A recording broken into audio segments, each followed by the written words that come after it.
Since Iran's Cultural Revolution in 1979, Iranian women covered by black chadors and hijabs have become the stereotypical image of the country's religious and political identity. But now women in the Middle East and in the U.S. are using their clothes as a way to express themselves and their political beliefs in bold new ways. Fashion blogger Hoda Katebi uses fashion to bridge that gap between the U.S. and the Middle East with her popular fashion blog. Oh boy, say it for me. JooJoo Azad. And her book, Tehran Streetstyle. She joins us now. Good morning. Thanks for being here. Good morning. Thank you so much for having me. So you are an Iranian American that grew up in Oklahoma. Yes. How'd that go? Unfortunately, it was quite the experience. Definitely, I think when I first started wearing the hijab or headscarf in 6th grade, that was easily the worst year of my life because Oklahoma is a very homogeneously white and conservative state, and so I was physically assaulted. People tried to pull off my hijab. It was basically like several years of trauma that I basically had to go through, and for me that really led into where I kind of am today and made me look about fashion in different ways, and the ways that how we dress really impacts the way that people engage with us. So if I wore a scarf around my neck, I probably wouldn't have gotten punched in the face. But even today in, let's say, more mainstream areas, you still have people who have a view of what you are and what you're about based on what you're wearing.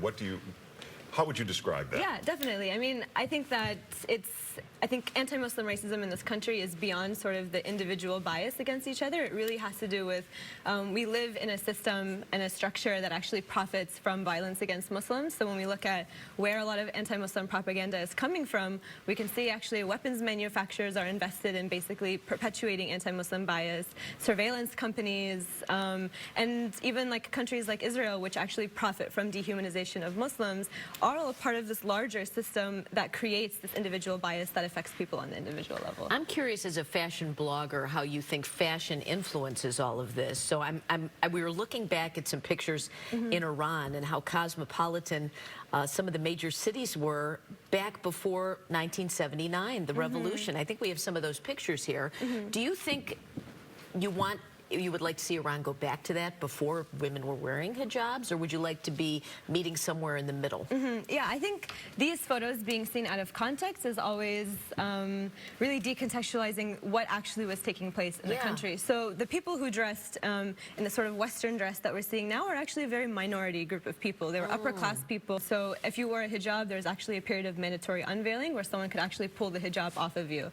So it was an incredibly violent time and very intolerant. But we kind of see these images of as nostalgia of like, oh, we want to go back to this time, but we have to understand that this isn't actually how the majority of Iranians lived. So actually images of like miniskirts of Afghanistani women were shown to Trump earlier this month as an excuse for why the U.S. should keep troops on the ground, because, oh, we should like go back to the time where Muslim women or Afghan women were wearing miniskirts. But we don't understand that if we look at education levels, you know, like education of women in Iran right now greatly exceeds what it was back during this time where women were wearing miniskirts. So if we want to talk about women's rights, let's talk about more like their social economic status rather than just what they're wearing. Let's talk about nuclear weapons.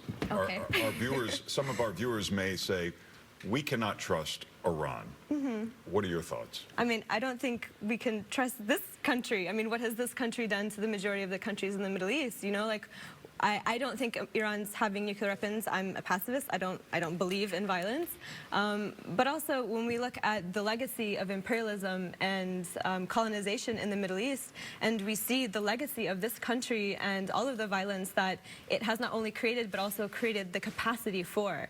A lot of these weapons in the Middle East are completely brought in by the United States. A lot of Americans might take offense to that. You're an American. You don't sound like an American when you say it, but you know what I mean? That's because I've read, you know, and I think that it's really important that we look beyond sort of these really simple narratives that we're told, whether it's about Muslim women, whether it's about the legacy of this country, and knowing that this country literally was built on the backs of black slaves and after the genocide of indigenous people. And I think there's a lot that we can be proud about, but I think that we shouldn't let that sort of blindside us for the realities of the situation. Well, you can check out Hoda's blog at JooJooAzad.com, and you have a fashion show coming up. Tell us about that. Or you're getting a co-op together. So I'm working on run a sewing refugee co-op of women here in Chicago.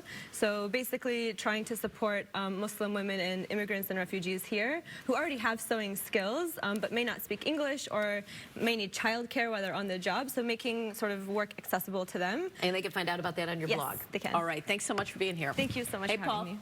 Hi, you guys. Today, look for temperatures that'll climb to about 44 degrees. We'll see a little bit of sunshine out there now, but clouds will fill in as we get into the afternoon hours. Early tomorrow morning, a passing snow shower is a possibility.